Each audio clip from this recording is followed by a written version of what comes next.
Bien, buenas noches. Desde este momento estamos colocando la grabación en la nube y por supuesto esta clase va a ser grabada y va a ser pasada en cuanto ustedes lo requieran en la plataforma. Reitero otra vez, ya se ha anunciado que se les está presentando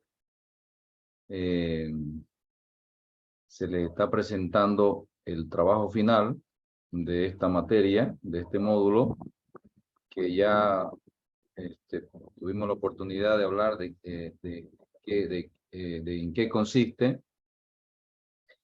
Y por supuesto, reiterarles solamente de que este trabajo va a ser, tiene un plazo hasta el próximo miércoles, hasta las 11:55.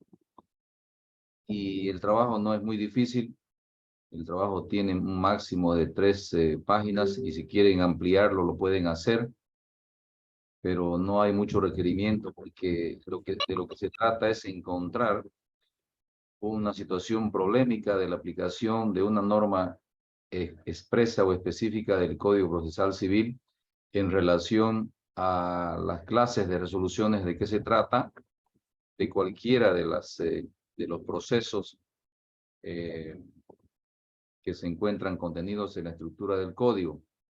Además, la problemática de saber identificar cuál es el recurso o el medio de impugnación correcto que le deba corresponder a cada una de esas resoluciones. Entonces, yo creo que está totalmente claro la consigna. No sé si ya han tenido oportunidad de abrir la plataforma y revisar. Les he pasado el día de hoy, incluso hace unos instantes en el chat, les he pasado un sinnúmero de sentencias constitucionales y autos supremos que contienen más o menos estas situaciones de aplicación que han sido, por supuesto, llevadas ante los tribunales constitucional y supremo de justicia, trayendo obviamente alguna problemática de su aplicación. Es decir, donde es posible que se ha tratado de violentación de derechos fundamentales como lo son la garantía al derecho a la impugnación de las resoluciones judiciales, el error, por ejemplo, en la concesión del recurso o el error en el rechazo del recurso, situaciones como, por ejemplo, las que están contenidas en el principio del debido proceso y todos sus elementos que lo componen, entre ellos cuestiones de prueba, cuestiones relativas al derecho a la defensa, a los otros principios propios de las resoluciones judiciales, como son la fundamentación, la motivación y la congruencia, sin considerar de repente o sin dejar de lado, también quise decir, las cuestiones relativas al principio iura novit curia, el principio de verdad material, está contenido justamente en nuestro código en 2 oportunidades, en el artículo 1 y en el artículo 213, si no me equivoco. ¿Ah? ¿Está ahí?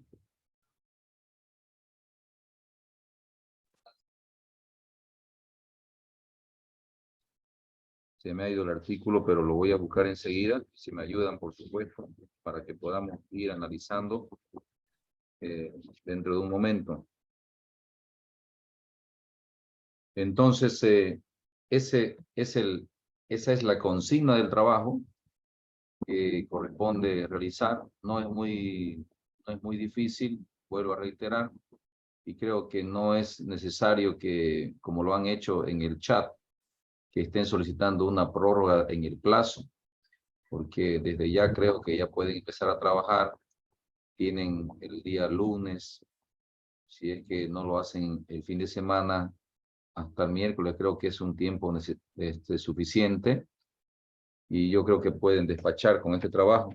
Así también, porque si nosotros alargamos el plazo, vamos a tener problemas con el acomodo de la próxima clase que creo les corresponde, porque tienen nomás sus dificultades, digamos, dentro del punto de vista académico, y va a ser una problemática. Entonces, lo que se intenta es inmediatamente calificar y colgar, digamos, a la plataforma también todo el contenido del avance del proceso, y todos los requerimientos que existen para los docentes. Entonces, eso también significa un trabajo adicional para los que estamos ahora de replicadores, y por lo tanto creo que facilitaría nuestra labor y la de ustedes también, para que ustedes ya tengan la calificación, y los que han asistido a la clase, los que han intervenido, digamos, con mayor intensidad, los que han dado opiniones, etcétera, etcétera, dentro del método de la dialogación, de la interacción de las clases, se deba calificar como corresponde. Entonces, esas cosas se van a considerar. Yo sé que hay muchos alumnos, no sé cuántos son, unos 15, 20, y hay muchos que no participan. Por supuesto que a nadie se les obliga a que participen, pero la clase se hace para eso, ¿no es verdad? Sin embargo, creo yo que aquellos que no participan están detrás de las cámaras y están también escuchando atentamente, están sacando sus propias conclusiones, guardando el material, estudiando, analizando, y yo creo que de alguna forma les va a ser útil lo que se haya avanzado en este módulo. Bien, habíamos quedado el día miércoles en este cuadrito que habla sobre el contenido de la sentencia. Es importante, digamos, es importante no dejar de considerar este aspecto, porque todo el tiempo tenemos que estar volviendo otra vez a revisar, digamos, el contenido, ¿cómo se llama? ¿Cuál ha sido la idea básica de por qué, digamos, se debe de entender o se debe entender el contenido de la sentencia? Claro que en el código derogado existía también casi en el mismo orden eh, el contenido de la sentencia, pero aquí se han hecho agregaciones, por ejemplo, que pueden cambiar la idea de lo que es verdaderamente una resolución judicial, y específicamente hablando, una sentencia. Aquí tenemos lo que no cambia, el encabezamiento, y por supuesto algunos profesores, por ejemplo, del extranjero y profesores bolivianos, cuando el que les habla incursionó por primera vez en la historia de Bolivia la aparición del primer instituto de la judicatura. Yo fui entre los 10 cruceños que acudimos a esa escuela, a ese instituto, para capacitarnos al ingreso a la carrera judicial, y creo que de eso ya han pasado algo así de 20 años. Estábamos muy jóvenes, pero creo que eso nos cambió la mentalidad. Y es importante porque la escuela judicial existe en la mayoría de los países: Colombia, Uruguay, Argentina, España especialmente. Y justamente los españoles, o sea, el Estado español fue quien promovió, por ejemplo, a través de la Escuela Judicial Española, promovió, o sea, colaboró con la creación de ese instituto. En este instituto, o sea, tuvo una duración, o esas clases tuvieron una duración de algo así de un año. Estuvimos en Sucre, viviendo y conviviendo allá, y creo que fue fructífero, pero lastimosamente con la creación de la nueva Constitución del 2009, hasta la fecha se ha ido, digamos, se ha ido en una caída, digamos, hacia un abismo que no sabemos a dónde va. El tema del reconocimiento de aquel instituto, porque se crea la escuela, la escuela judicial del Estado. Entonces, se dice que solamente tienen acceso a la carrera judicial aquellos que ingresan a través de la nueva constitución por la escuela judicial del Estado. Y los que egresamos con el instituto anterior, de la constitución anterior, quedamos en un limbo. Sin embargo, yo sigo siendo juez y llevo ya 20 años en el ejercicio desde aquella vez, gracias a ese instituto. Cuando ingresamos nosotros a la carrera judicial, muchos jueces que habían en ese tiempo se sorprendían, porque dijeron, ¿qué es esto? ¿Qué es esto de un instituto, de una escuela? No se entendía, digamos, esa idea, porque el juez se formaba por su cuenta, daban exámenes de ingreso y con eso quedaban, de vez en cuando existía, digamos, una capacitación. Hoy en día las capacitaciones se han multiplicado, incluidos los que fuimos egresados de ese instituto. Tuvimos capacitaciones intensivas, digamos, en todo tiempo. Desde aquel momento, no nos hemos detenido y ustedes me ven acá, todavía sigo insistiendo en las mismas ideas de capacitarse uno mismo y de capacitar a otros, como lo han sido, por ejemplo, a los propios jueces, nuevos jueces, en donde algunos de nosotros, me refiero a mi persona y otros, hemos estado ahora con la Escuela de Jueces del Estado, haciendo de replicadores, es decir, nos capacitan a nosotros, nos dicen, por ejemplo, a ver, trabajen sobre el tema de las resoluciones judiciales, y es uno de esos trabajos, es el que les voy a presentar terminando este cuadro. Vamos a abrir el otro cuadro que le va a ser demasiadamente útil. Entonces, me refería, digamos, a esto en el sentido de que se hablaba que una sentencia no tiene o sea, si bien tiene aquí un contenido esencial, pero hablando de estructuras, no existe una tipología base, digamos, ¿no? O un modelo. Sin embargo, se nos enseñaban, digamos, cierto modelo de redacción de sentencias. Hay muchos libros que hablan sobre redacción y elaboración de sentencias. Incluso hay temas sobre gramática judicial, etcétera, etcétera. Es muy interesante. Y resalta, por ejemplo, el tema de la argumentación jurídica, que es una de las bases sustentatorias, digamos, de las actividades que desarrollan los jueces. Y es lo que se reclama. Y lo que reclama, por ejemplo, este artículo, justamente es eso. Porque miren ustedes, aquí le ponen o le colocan bajo pena de nulidad. Entonces, por primera vez entendemos o escuchamos este término, decimos, caramba, a ver, estudie los hechos probados, ¿no? Y en su caso, los que no han sido probados. Menudo trabajo para el juez desarrollar un apartado donde deba entender de a qué se refieren los hechos probados. Y aquí entramos a la problemática, pero ¿qué hechos? ¿O cuáles hechos? Y nosotros decimos, no todos los hechos, no cualquier hecho. Los hechos relevantes, y lo dice bien claro en la parte de la carga de la prueba, donde dice, por ejemplo, artículo 135, todo está ligado, digamos, en un proceso sistémico de estructuración. 135, primero empezamos por el 134, que hace rato se me olvidó, cuando habla del principio de verdad material, y dice la autoridad judicial en relación a los hechos alegados por las partes. O sea, vean ustedes.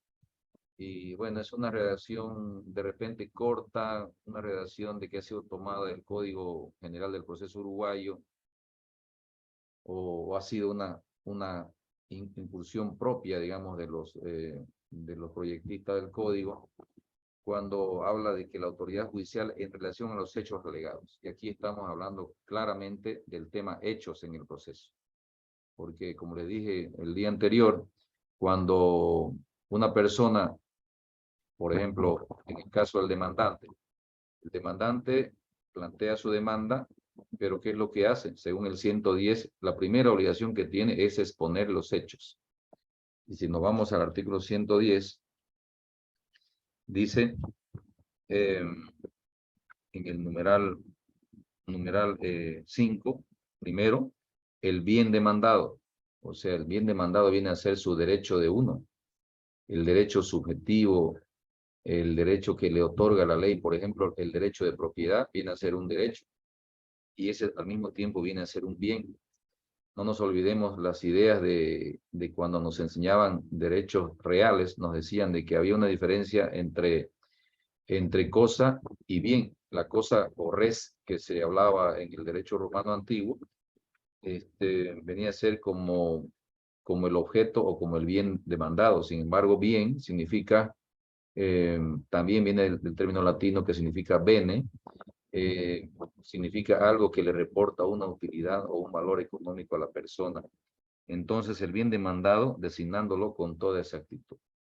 Normalmente esto también se puede observar en las acciones de orden constitucional, cuando el Tribunal Constitucional les advierte a los accionantes de que no han establecido el bien demandado. Es decir, como uno de los requisitos esenciales de admisibilidad de las acciones constitucionales. ¿Cuál es en realidad el derecho cuestionado o señalado como quebrantado o violado? Esa sería más o menos la idea. Y luego viene en el numeral 6 del artículo 110, la relación precisa de los hechos.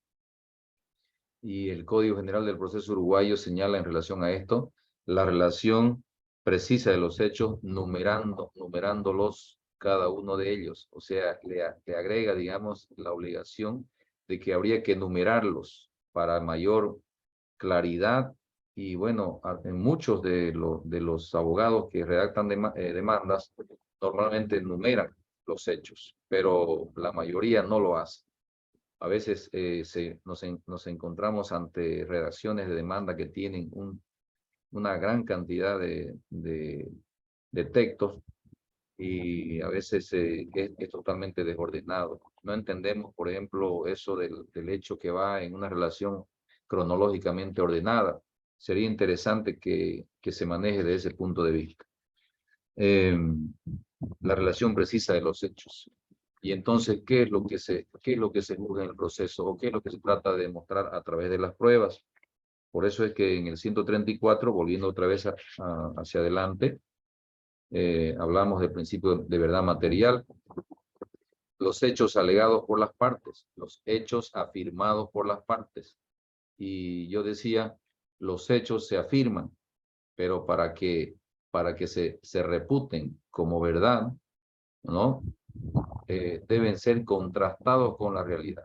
Esa es una de las ideas básicas, digamos, de la doctrina en relación a la probanza de los hechos. Y esta contrastación con la realidad tiene que realizarse a través de los medios probatorios. Y entonces ahí tenemos los medios que nos ayudan a contrastar esa realidad porque es un hecho pasado, digamos, en el tiempo, y tenemos nosotros en el presente tenemos la obligación de recrear o reconstruir esos hechos y ingresar, digamos, en lo que antes se llamaba la íntima convicción. Pero esa íntima convicción sigue siendo la misma, simplemente que esa íntima convicción tiene que ser desplegada por el juez en la sentencia a través de esas obligaciones de las que estamos hablando en este artículo 213, es decir, el estudio de los hechos probados, y en su caso aquellos que no han sido probados, ¿no? Y en su caso los que no han sido probados, tiene que explicar el por qué. Ahí vienen los principios de fundamentación y de motivación. Además, también existen otros requisitos como ser la valoración razonada de la prueba, que viene, o sea, tiene una relación íntima tiene una relación con la íntima convicción de la que estamos hablando. Y se sigue manteniendo, digamos, el tema de la valoración de la prueba, que está en el artículo 145. Es decir, la autoridad judicial al momento de pronunciar la resolución tendrá la obligación Uno, de considerar todas y cada una de las pruebas producidas. O sea, no tiene que dejar ahí ese principio en materia probatoria o su principio se denomina el principio de exhaustividad. Tiene que ser exhaustivo. Por eso se le denomina, digamos, al conjunto de pruebas, se llama la comunidad de la prueba o comunidad probatoria, tanto en materia penal como en materia civil. Individualizar cuáles le ayudaron a formar convicción y cuáles no. Porque uno tiene, digamos, de acuerdo al artículo 142, que está aquí también dentro de este apartado, tiene la potestad, el juez, de rechazar la prueba. ¿Y qué prueba se rechaza? La prueba manifiestamente inconducente o también las pruebas prohibidas por las reglas de derecho, así como también que al mismo tiempo de dictar sentencia puede desestimar las pruebas impertinentes al objeto del proceso. Entonces es una tarea compleja y tiene que ver con el derecho constitucional necesariamente. No hay nada en el código que no tenga que ver con el derecho constitucional, es decir, con el control de constitucionalidad, así como lo reclama el Tribunal Constitucional en relación a la tarea que le corresponde realizar a los jueces y tribunales. Es decir, le dice que todo lo que tengan que hacer los jueces en materia de resoluciones tiene que ser dentro de la Constitución y con la Constitución, y no fuera de ella. Entonces, estamos, digamos, como que obligados a verificar todos estos aspectos, incluidos los principios, digamos, los principios ya reconocidos por el derecho constitucional como parte de todo ese complejo contenido de los llamados o del llamado bloque de constitucionalidad. Además de la obligación que tienen los jueces de hacer el test de proporcionalidad que el Tribunal Constitucional le ha puesto para que cada uno, digamos, tenga que hacer al momento de trabajar sobre estos hechos probados, hechos no probados, como la evaluación de la prueba, además la cita de las leyes, la interpretación en bases, digamos, en bases estructuradas que el mismo Tribunal Constitucional ya ha establecido en su jurisprudencia. Y todo esto bajo pena de nulidad.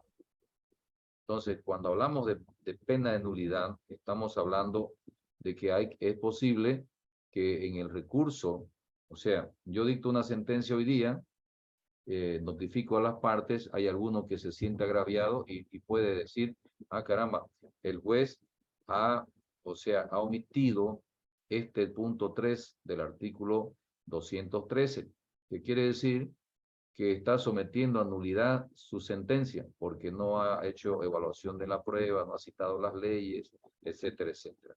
No ha establecido cuáles son los hechos probados, por lo tanto está bajo pena de nulidad, y cuando existe este término nulidad, es obvio que se está buscando la nulidad de la sentencia, y no así lo que se haya resuelto en el fondo de la causa.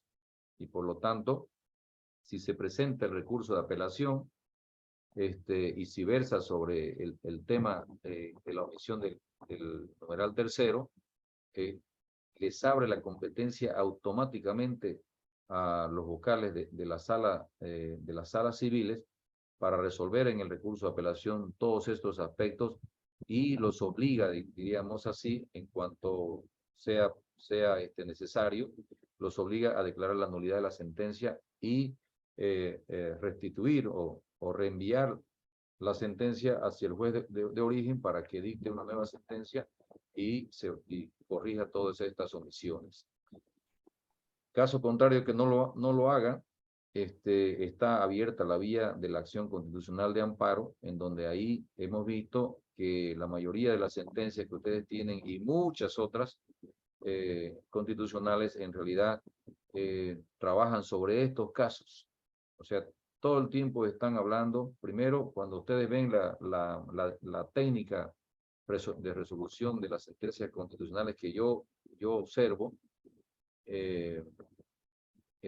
observo como una estructura, digamos, sumamente elaborada, muy elaborada, y a mí me agrada, digamos, esa clase de encarar las resoluciones judiciales, la de las sentencias constitucionales, y me refería a que, por ejemplo, hay sentencias en casos ordinarios o también en sentencias constitucionales, por ejemplo, en Colombia, existen, o en otros países existen sentencias que tienen una inmensa cantidad de texto que pueden sobrepasar hasta 2000 hojas o más o menos, etcétera, etcétera. O sea, no existe una estructura definida.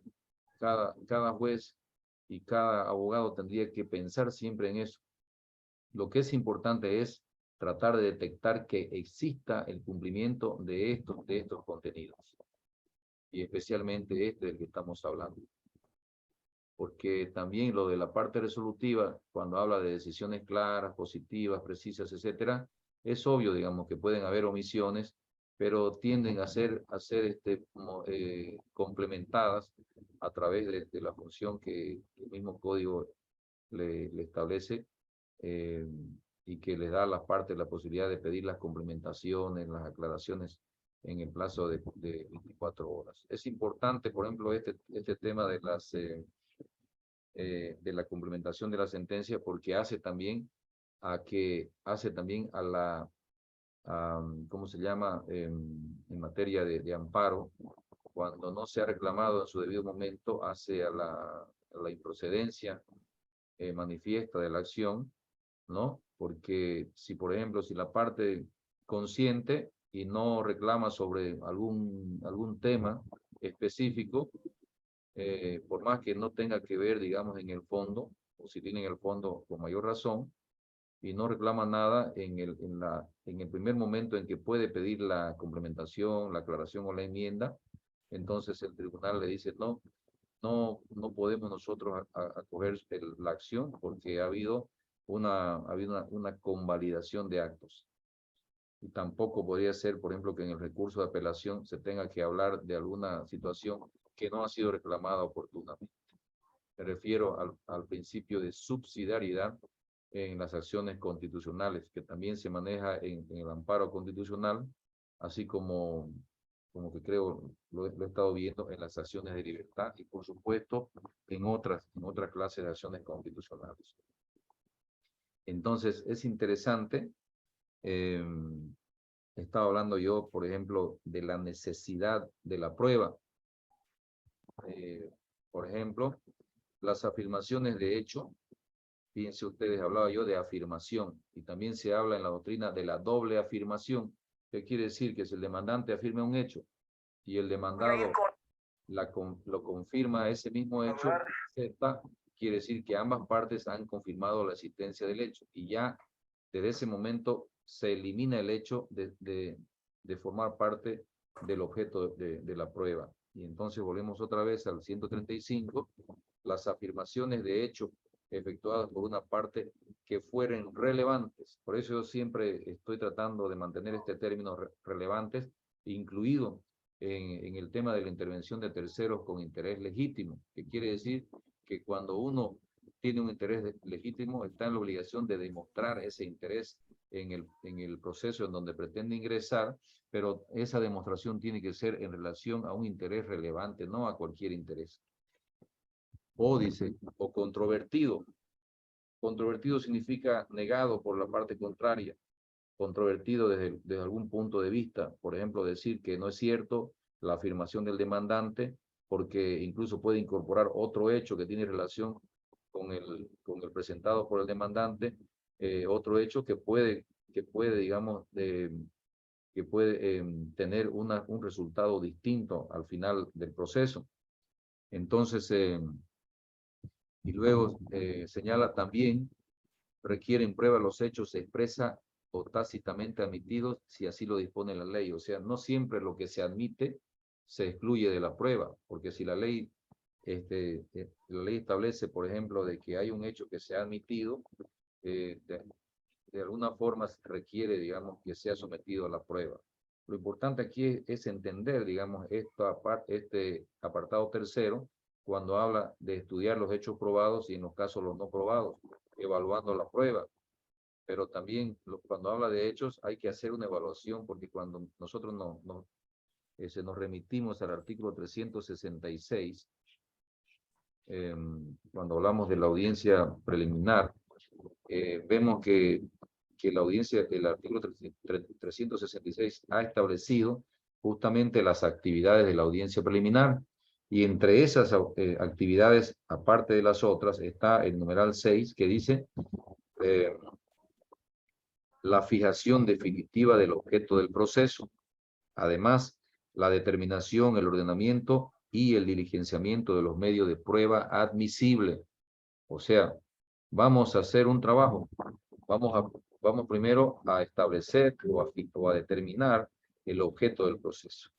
Y a partir del artículo 142, cuando leemos en la primera parte de este artículo, dice, determinados los hechos a probar. O sea que no está, digamos, la estructura exactamente como lo era en el Código de Procedimiento Civil Abogado, porque ahí decía la fijación de los hechos. En cambio aquí solamente nos remitimos al artículo 142, que tiene un objetivo, es decir, para la verificación del rechazo de la prueba, cuando es inconducente, cuando es prohibida, o cuando es impertinente. O sea, hay dos términos que son parecidos, pero a la letra del código parece que no es lo mismo.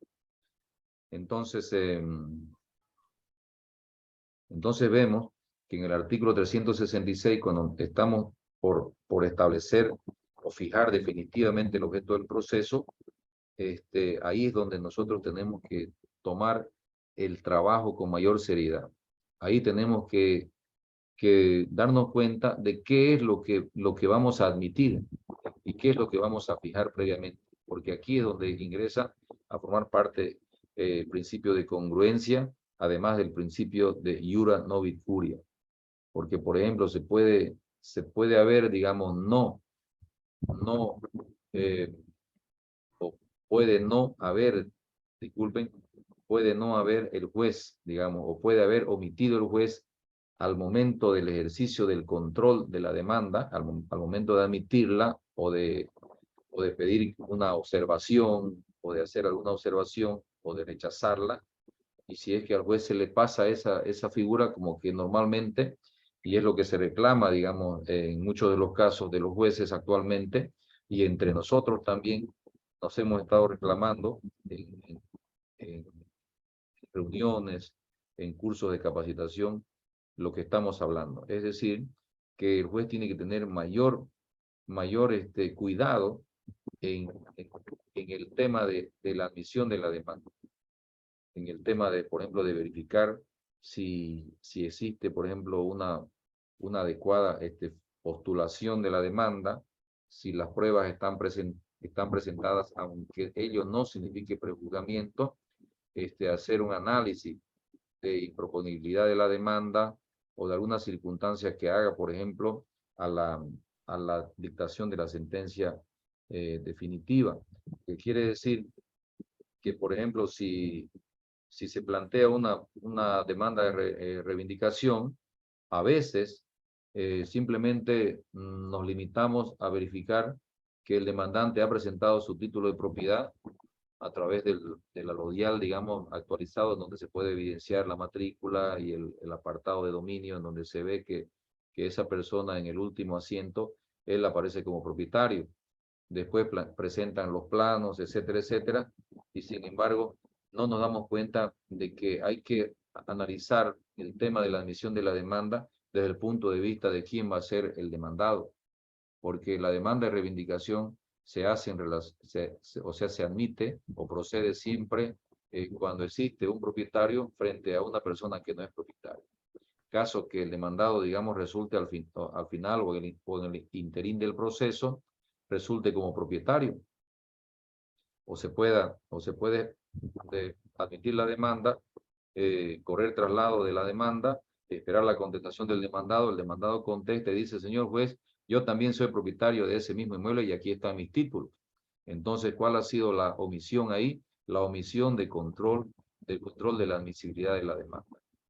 Entonces, se le pasa al juez, digamos eso, y entonces, imagínense que lleguemos a la audiencia preliminar, cuando estemos por aplicar este numeral sexto, fijar definitivamente el objeto del proceso, o en la misma fase inicial de la ratificación de la demanda, nos vamos a encontrar con que hay algo que no cuadra, algo que no funciona, algo que nos va a evitar la dictación de la sentencia, porque es imposible dictar una sentencia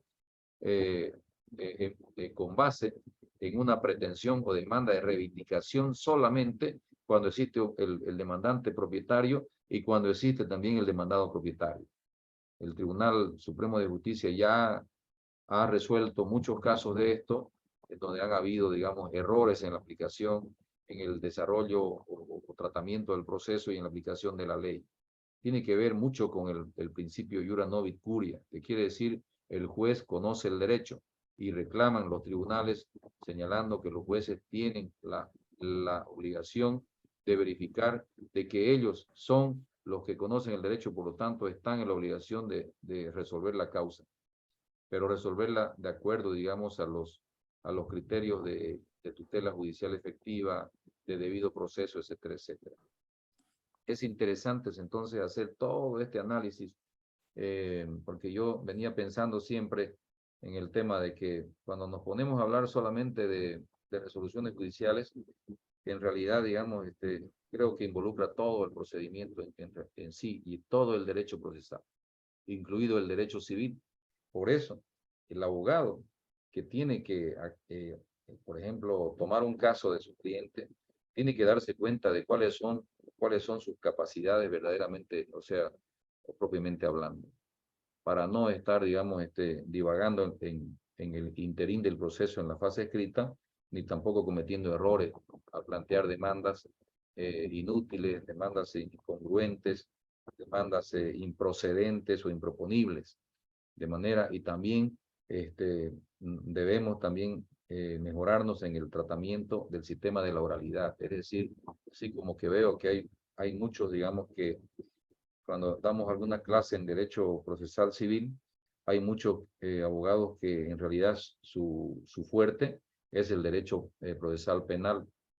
Y entonces bueno, son las ideas, no digo que son distintas del todo, pero hay siempre hay una diferencia, ¿no es verdad? Eh, Cuando hablamos del tratamiento de las audiencias en materia civil, también tenemos que hablar del conocimiento del fondo del derecho civil propiamente dicho. Cuando hablamos, por ejemplo, de los derechos de las personas, de los derechos reales sobre la cosa ajena, cuando hablamos de las obligaciones, cuando hablamos de los contratos propiamente dichos, hablamos del derecho de las sucesiones o de la defensa de los derechos que regula el libro quinto del Código Civil, donde están contenidas, digamos, con su nomen juris o nominen juris, las llamadas acciones que se llamaba, o sea, se decían acciones hasta este Código Civil. Hoy en día, nuestro Código de Procesal Civil ya no les llama acciones, les llama pretensiones, porque la acción, dice, es distinta a la pretensión. La acción es el derecho que tiene abstracto de cada ciudadano para acudir, para abrir la puerta o para ingresar, digamos, a los tribunales, a hacerse escuchar y a obtener una resolución de su caso. Pero la pretensión es lo que contiene ese derecho de acción. La pretensión es lo que busca la persona realmente. Por ejemplo, en materia de demandas de reivindicación, vemos que la pretensión es lo que busca el demandante, es la recuperación de la cosa. Parece sencillo, pero tiene sus dificultades, ¿verdad? Pero si lo vemos desde ese punto de vista, la acción de nulidad tiene como pretensión la declaración de la nulidad de un documento, de un contrato, etcétera, y por supuesto también digamos que se amplía ese efecto de la declaración, se amplía ¿cómo se llama? A la decisión del juez de disponer, a la disposición, perdón, de la cancelación o de la extinción del derecho de propiedad en el registro. Y así sucesivamente, si vamos analizando, digamos, una tras una, las acciones que existen en el Código Civil, como por ejemplo la simulación, la rescisión del contrato, la misma resolución del contrato, que tiene sus connotaciones, sus características, sus diferencias entre una y otra. Entonces, ahí es cuando se nos requiere, digamos, de nuestro concurso, de nuestro estudio más profundo sobre el derecho civil. Bueno, vemos muchos de repente que no conocemos demasiado el derecho civil, pero yo siempre digo de que estamos en la obligación, cuando tenemos un caso civil, de entender muchas de estas cosas de las que estamos hablando. Porque, Doctor, perdón, doctor, buenas noches, doctor. Buenas uy, noches. no Pues, es, no es nomás hablar de proceso civil, hay que hablar también de derecho civil de fondo, ¿no? A eso me voy. exactamente. Exactamente, doctor. Mire, usted ha hablado de algunos procesos que deberían ser profundizados, como en el caso también uno que hay, como la simulación, la acción pauliana, ¿no es verdad? La acción oblicua, evidentemente que está en el Código Civil. Pero Correcto.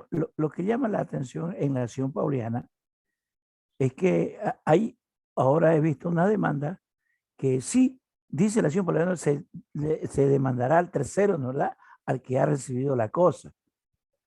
Pero no se puede omitir, pues, al, como llama, al principal. Digamos, ha hecho un préstamo. Ha hecho un préstamo, ha dejado en garantía el inmueble Tiene y, que y, incluirse y, al vendedor y al comprador.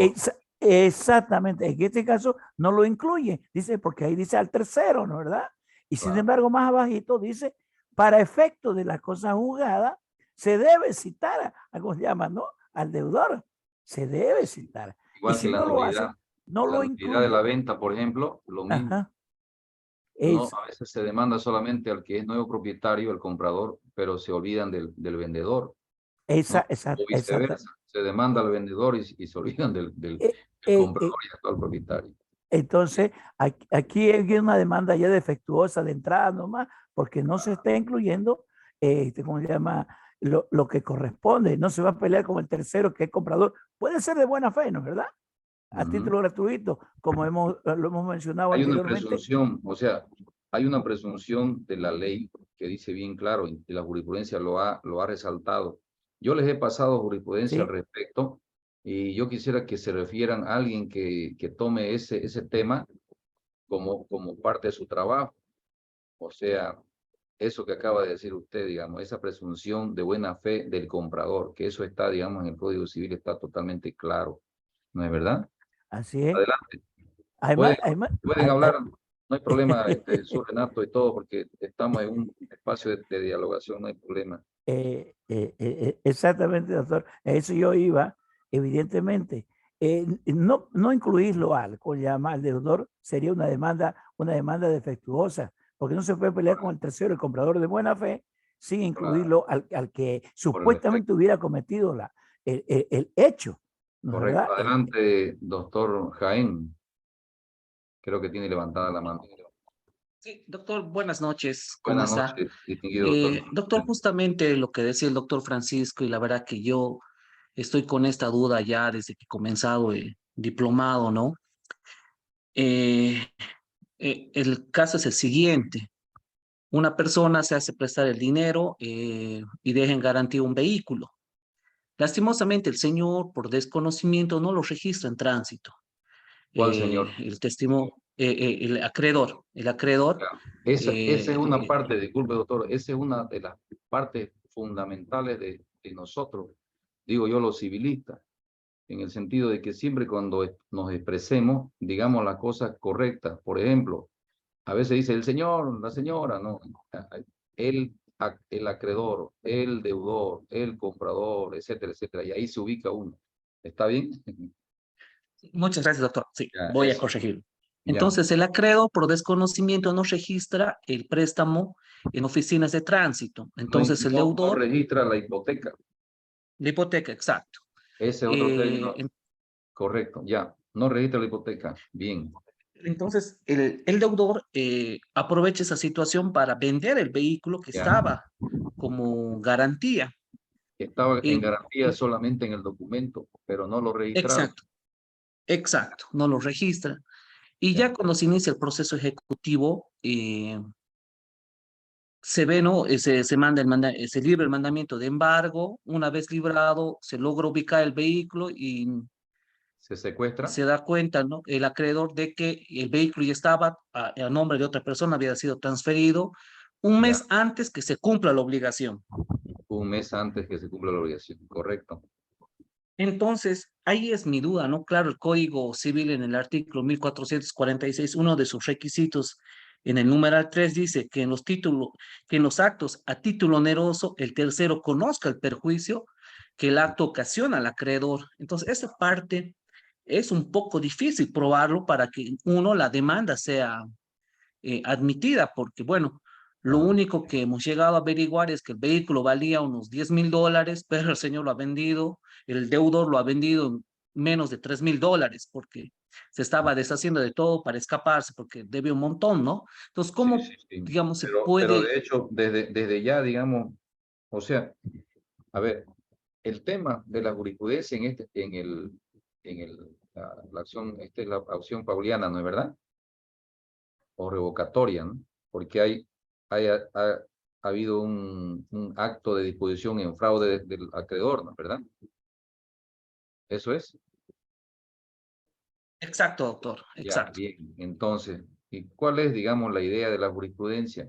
Justamente el cumplimiento de esos requisitos de los que usted habla, especialmente el tema de índole, digamos, subjetivo o psicológico que usted acaba de señalarlo, es difícil de probar. O sea, la mala fe, la intencionalidad dañina, digamos, el dolo, si se quiere, de deshacerse, o sea, de quedar insolvente para evitar que sus acreedores puedan alcanzar sus bienes o cobrarse con sus bienes.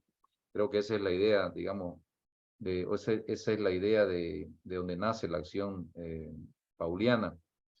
Ahora, el Tribunal Supremo o quizá el tribunal, porque no tengo exactamente la, el auto o la resolución, habla de esto, pero como acaba de decirlo el doctor Francisco, es obvio que tiene que demandarse a las dos partes.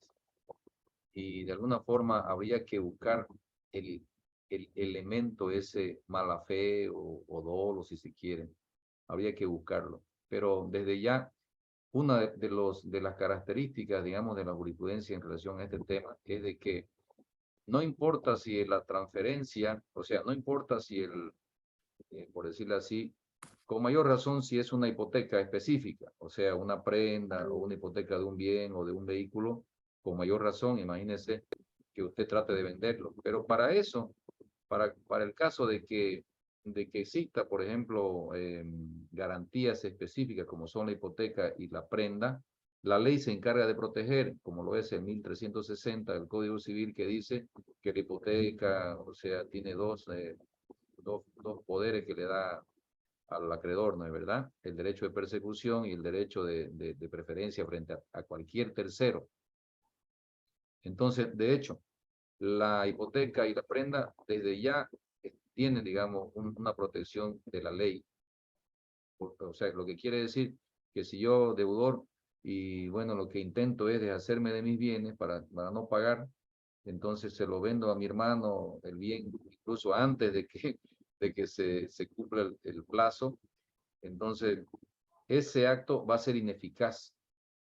¿Por qué? Porque el derecho está ya protegido desde el momento en que se inscribe. Ahora, el problema es que el acreedor lastimosamente no inscribió, pero aún, a pesar de ello, de que no lo haya inscrito, el deudor, intentando deshacerse de sus bienes, denotando mala fe, se ha causado él mismo lo que se llama, o sea, quedarse sin bienes. Hay un término interesante que no lo recuerdo ahora. Insolvencia. Quedarse, ¿qué llama? Quedarse sin bienes, no sé cómo se llama, o sea, hay un término. Eh, eh, entonces, el tribunal dice de que no importa si se ha vencido el contrato, no importa si se ha iniciado el juicio ejecutivo para cobrar, lo que importa es que se determine, que se descubra que ha habido esa mala fe. O por lo menos ya el hecho de vender antes de que se vence el contrato ya lo dice. Con mayor razón se ha puesto como garantía especial, aunque no esté registrado, porque el registro de la hipoteca y de la prenda, si es que amerita, digamos, de algunos tractores, etcétera, o de la antícresis el registro hace a la prelación automática y al derecho del acreedor, ¿no es verdad? Entonces, preocupante la posición, el hecho que usted presenta, o el caso, en el sentido de que cómo se puede demostrar la mala fe del comprador. Ahí estaríamos un poco en problemas, diría yo. Pero creo que no impediría, ¿no?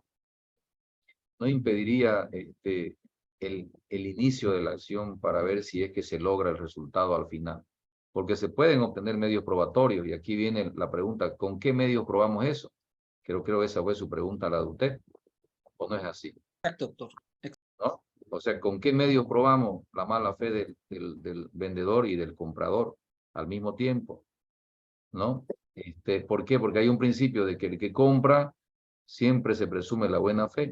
Entonces hay que demostrar. Eso se llama presunción iuris tantum, que quiere decir que admite prueba en contrario. ¿Ya? La ley dice que se presume, pero no es una presunción iure sed iure, o sea, una presunción legal, es una presunción iuris tantum. Se podría demostrar, por ejemplo, se llama confesión provocada. Se puede llamar a testigos, por ejemplo. Y yo creo que así se puede lograr. O se puede verificar, por ejemplo, en alguna otra prueba, como ahora ya estamos ingresando en el tema. Han visto ustedes que hasta vamos a actualizar nuestro brevet, nuestras licencias de conducir, la cédula, a través de una aplicación en el celular. O sea, todo por el celular ahora, ¿no? Incluido por los, ¿cómo se llaman? Los medios electrónicos de correo, etcétera, etcétera. Por ahí se puede verificar, digamos, en los WhatsApp.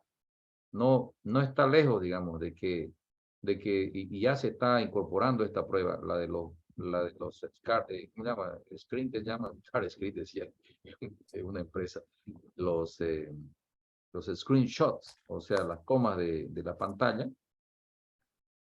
se presentan en los tribunales, en las pruebas, en los memoriales, y los jueces a veces no saben qué hacer con ellos, porque como nosotros seguimos a la antigua de repente, es decir, claro, no podemos incursionar, nosotros no podemos meternos en la privacidad de las conversaciones, pero bajo autorización judicial sí se puede. Lo que se hace en materia penal, claro, clarito, como decía alguien por ahí.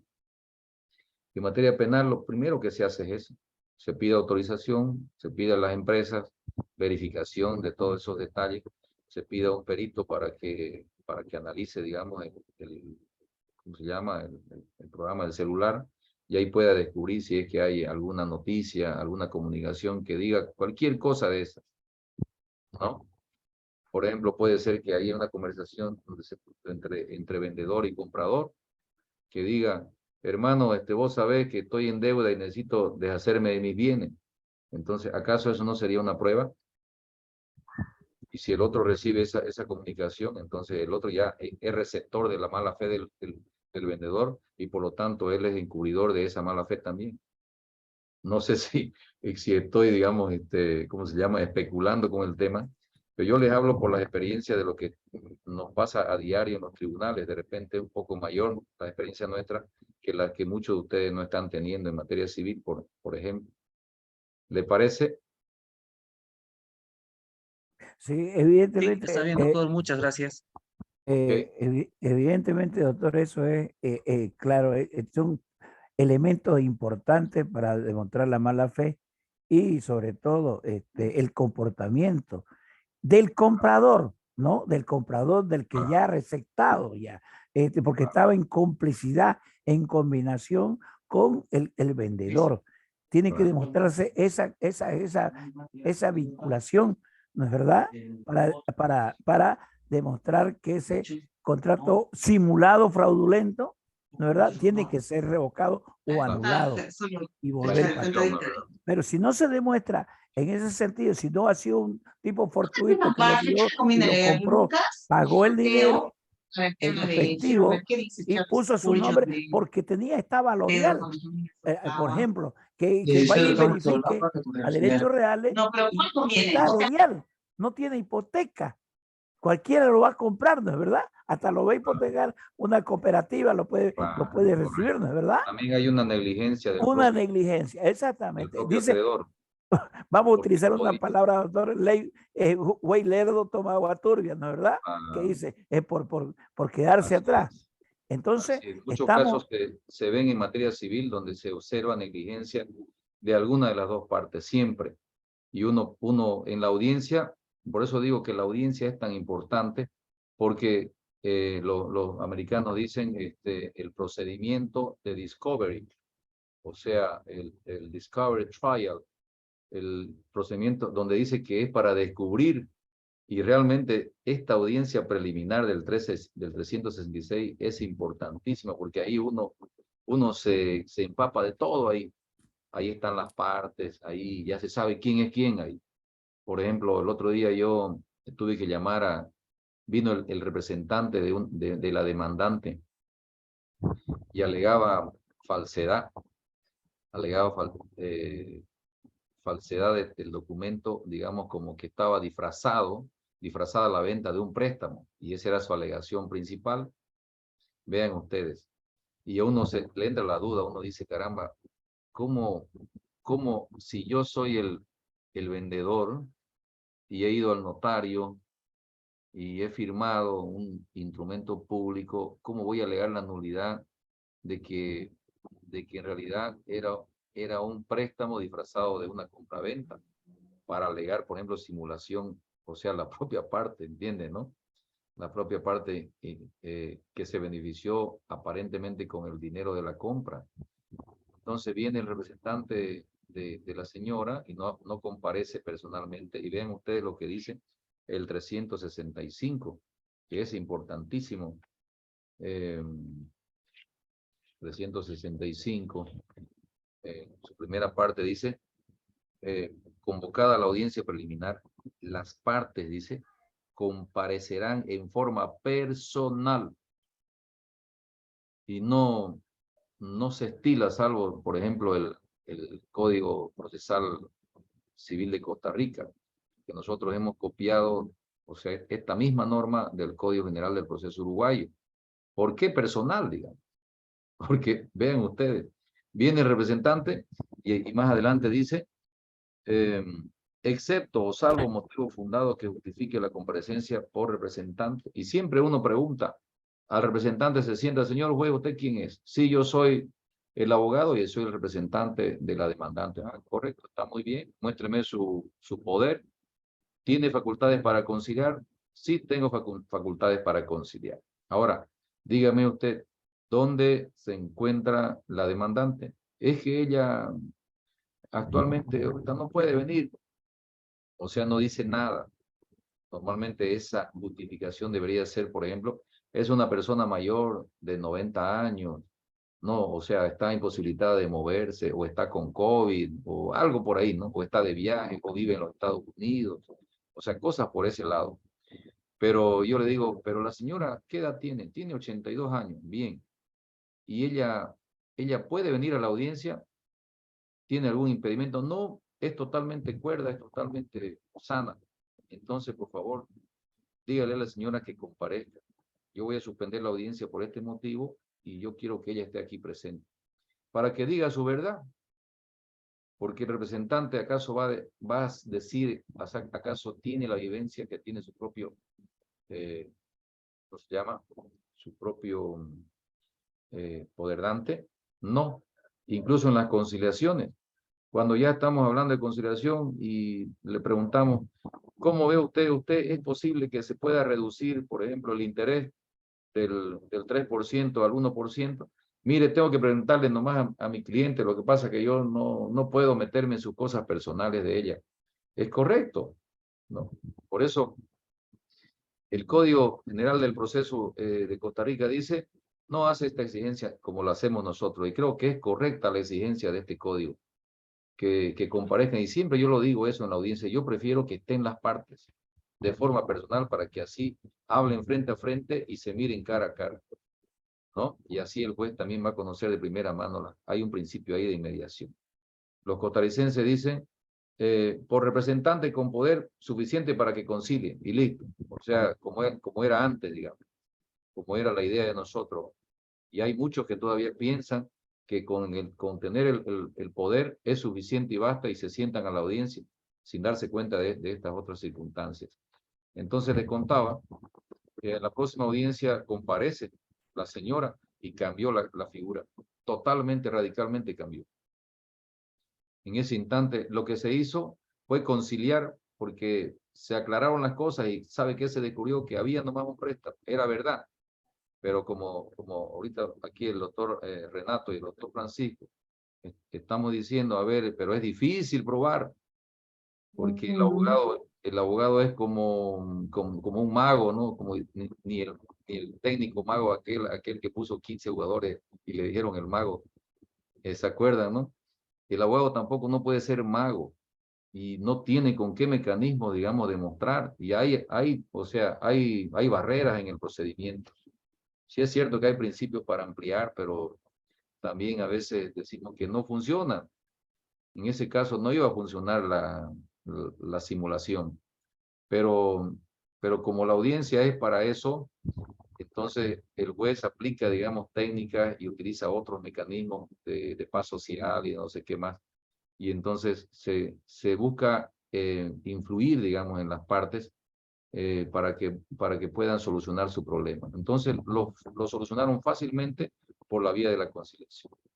Entonces, por eso les digo, las experiencias, digamos, que uno va teniendo, nos hace ir un poco más allá, digamos, de la necesaria observación de los códigos. Tiene que tener algo, digamos, algo más todavía. Tiene que haber algo que le pueda sobrar un poquito. Bien, entonces está totalmente claro sobre el tema de del contenido de la sentencia. No se olviden. Y terminaba con esto porque les he presentado, no sé si les pasé, ¿cómo se llama? El tema del recurso de casación, o sea, la naturaleza. Lean, por favor, la naturaleza del recurso de casación. Y ustedes saben que en el Código Antiguo había bien claramente definido, hoy día no, solamente está definido en la jurisprudencia, estaba claramente definido la casación en la forma y la casación en el fondo. Ahora se habla de casación solamente, pero no deja de haber, digamos, esas dos diferencias en cuanto por ejemplo, cuando se refiere a la casación en la forma, se refiere a esto. Eso no tienen que darlo nunca del lado de la mente. Cuando ustedes quieran plantear un recurso, tienen que acordarse de que están yendo detrás, o quieren la nulidad del proceso, o quieren referirse al fondo, o una de las dos cosas, o las dos al mismo tiempo. Porque quiere decir que si ustedes reclaman, porque la nulidad no se va a declarar por el Tribunal Superior si es que no ha habido un reclamo anterior de las partes en el proceso, que quiere decir que si, por ejemplo, se dicta sentencia, apelan, y en la apelación dice: pido la nulidad del proceso, señor juez, que la autoridad superior declare la nulidad y al mismo tiempo que revoque la sentencia. Vean ustedes, hay dos cosas que está queriendo: anular el proceso. ¿Por qué? Si al mismo tiempo está pidiendo que se revoque la sentencia. Entonces, cuando pide que se revoque la sentencia, está convalidando, digamos, los defectos que él mismo acaba de exponer en su recurso. Entonces, la ley 025 lo dice bien claramente. Igual este Código Procesal Civil, además de la jurisprudencia constitucional en relación a la naturaleza y a los alcances del recurso de casación. Eso yo quiero aclararle, que es interesante porque por ejemplo, manejar el Código Procesal está bien, sabemos harto, tenemos 20 años, 30 años de abogado, pero ojo, de repente no manejamos la ciencia recursiva, la ciencia de los medios de impugnación. Para mí, todo lo que se refiere, por ejemplo, a la prueba es una ciencia. A las resoluciones judiciales es otra ciencia. A las impugnaciones viene a ser otra ciencia. Entonces, es como decir, son especialidades como en la medicina. Entonces, hay personas o hay abogados que se dedican netamente al manejo de estos temas de los que estamos hablando. Son especialistas en temas de recursos y sí saben manejar estos temas. Entonces, hay que tener cuidado simplemente en que no se plantee un recurso sin conocimiento de causa. Hay que saber qué es lo que estamos haciendo. Porque, por ejemplo, si hablamos de la nulidad, es obvio que la casación tiene que versar sobre la casación en la forma y no en la casación en el fondo. Porque si hablamos, por ejemplo, ya de la valoración, por ejemplo, de la valoración de la prueba, de la aplicación de la ley, de la aplicación errónea de la ley o de la interpretación errónea que no ha seguido las bases de la jurisprudencia constitucional. Ustedes no sé si ya han podido revisar cuando se habla de interpretación jurídica, el tribunal dice bien claramente cuáles son los pasos que debe seguir un juez para dictar una resolución en el tema de interpretar la ley.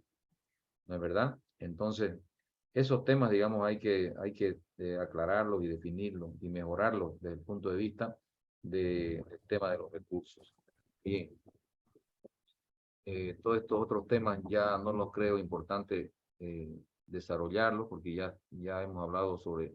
Ahora, un poco nada más, pero hemos venido hablando largo y además ustedes tienen la jurisprudencia que les he pasado sobre el tema de motivación, congruencia, fundamentación, etcétera, etcétera.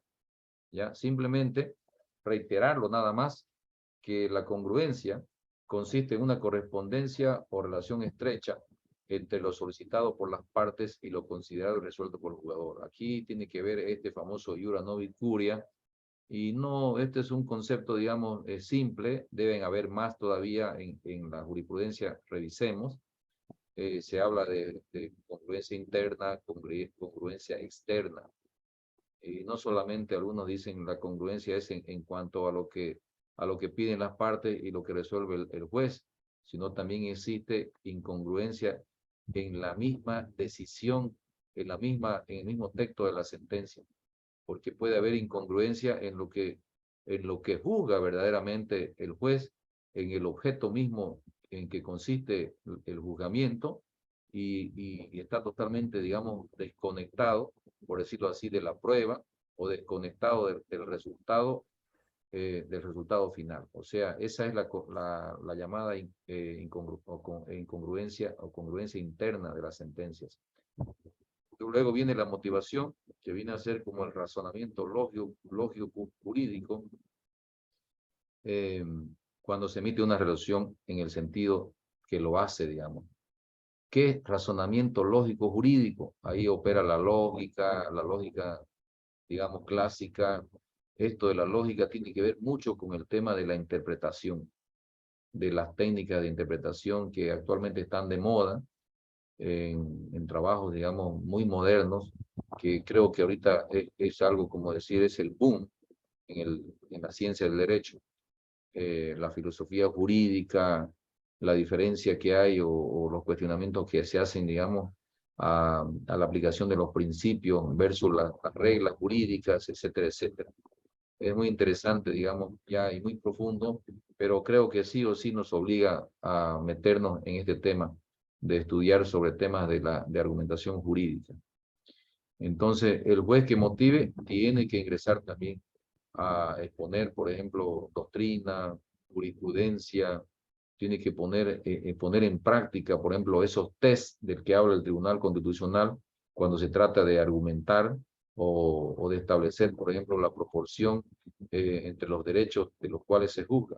Como lo hemos dicho en anteriores oportunidades, por ejemplo, ¿qué hacemos ante los derechos de los menores en situación de riesgo? ¿Y qué hacemos ante los derechos de los mayores, de los adultos mayores? O sea, o sea, ¿qué hacemos prevalecer? Y así sucesivamente.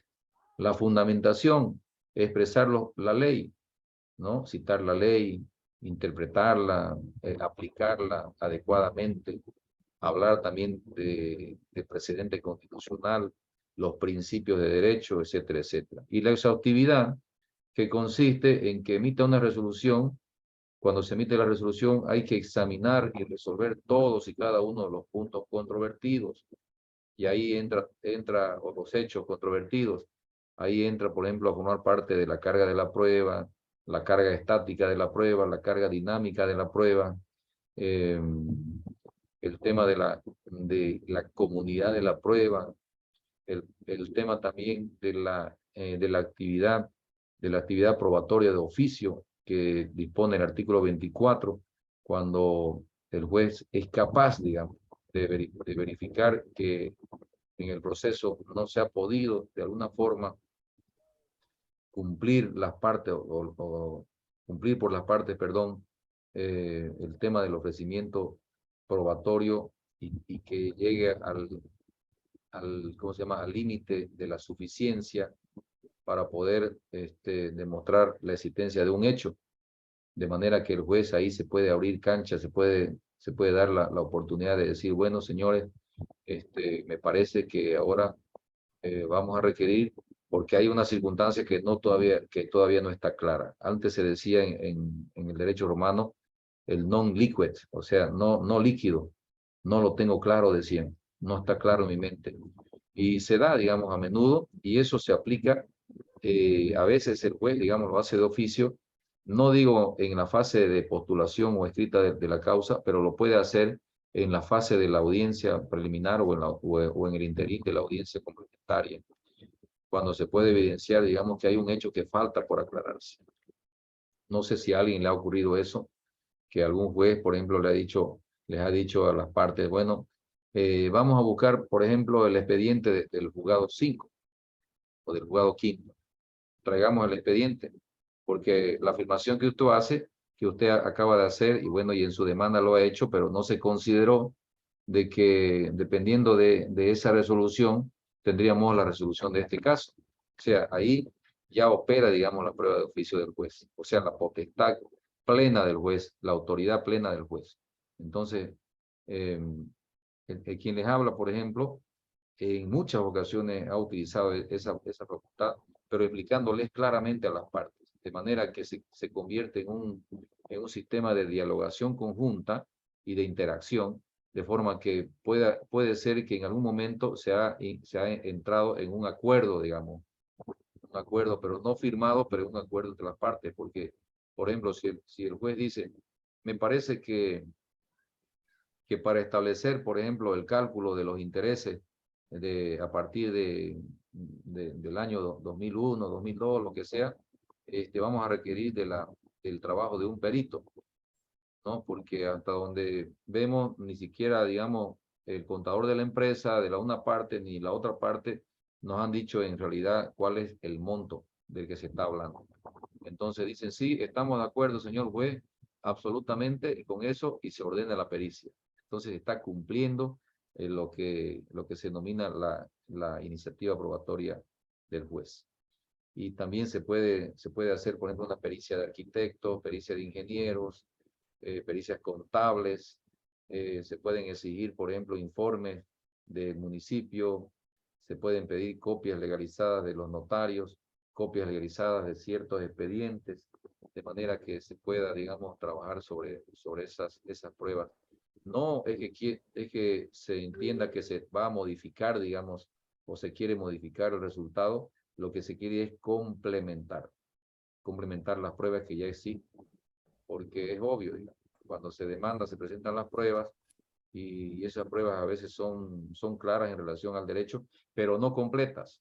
O sea, demuestran el derecho de que soy acreedor, sí, pero ¿qué es lo que falta? Completar ¿cómo se llama? La cuantía, más o menos en ese sentido. Por ejemplo, en el contrato de obra, de construcción, normalmente aparece el reclamo del constructor, que el propietario no le pagó o lo retiró antes de que se concluya la obra, y la obra quedó inconclusa, a medias, en cualquiera de las circunstancias, por ejemplo, en una sola planta o con los pilares fundados en la construcción, y de ahí vino otro arquitecto o otro constructor y lo terminó. Y sin embargo, es como el tema de los futbolistas. El futbolista se contrata por un año, y si por cualquier circunstancia hay que retirar al futbolista, tiene que hacerse cumplir hasta donde dice el contrato, ¿no es verdad? Salvo acuerdo de partes. Entonces se requiere, por ejemplo, una prueba pericial de algún ingeniero para que verifique, según la fotografía que hay en el expediente, verifique hasta dónde llegó, o sea, cuál es el estado actual de la obra, qué cuantificación tiene de porcentaje, digamos, de conclusión de la obra cuando quedó detenida, y cuál ha sido el precio, digamos, que le corresponde pagarle por ese trabajo. más o menos en ese orden. Entonces, es importante que se entienda el tema de la prueba y también el tema de la carga de la prueba y el tema de la iniciativa probatoria del juez. Bien, entonces, ya no vamos a hablar de esto. La sana crítica, si nos vamos, por ejemplo, al 134,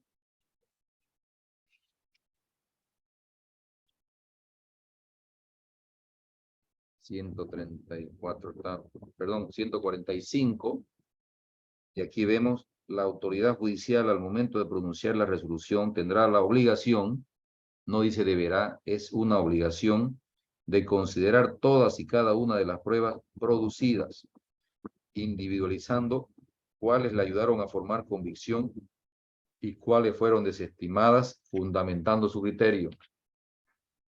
Las pruebas se apreciarán en conjunto, comunidad de la prueba, tomando en cuenta la individualidad de cada una de las producidas. Claro, y si el juez ordena una prueba de oficio, también esas van a ser producidas. Y de acuerdo con las reglas de la sana crítica o prudente criterio. Esos términos se usaban, me acuerdo bien, bueno, se usaban hace no sé, unos 50 años, quién sabe. Y se hablaba de la sana crítica, prudente criterio, etcétera, etcétera. Y en materia penal se hablaba también de la sana crítica. Pero de ahí empezó a aparecer un término más interesante: la valoración razonada de la prueba. O sea, la razón. Y el Tribunal Constitucional dice eso. Cuando el Tribunal Constitucional tiene competencia para revisar si se han violado los derechos fundamentales, llámese debido proceso en sus elementos, por ejemplo, la valoración razonada de la prueba, lo dice el Tribunal Constitucional, ¿no? Que esa prueba, esa valoración no tiene que ser abusiva, excesiva, o sea, fuera de contexto, etcétera, etcétera. En la valoración se apreciará las mismas tomando en cuenta la realidad cultural. Bueno, habrá que ver ese tema, ¿no? Hasta dónde nosotros tenemos la capacidad para manejar el tema de la interculturalidad, de la pluriculturalidad y el tema de la realidad cultural en la que se genera el medio probatorio. Y tiene razón también, porque, bueno, si estamos en el mundo guaraní, veamos, digamos, qué significa para ellos el tema de la cultura, de la integración, de las formas, de las pautas culturales que desarrollan en los pueblos, llámese los pueblos aymara, quechua, y vemos que hay sus diferencias.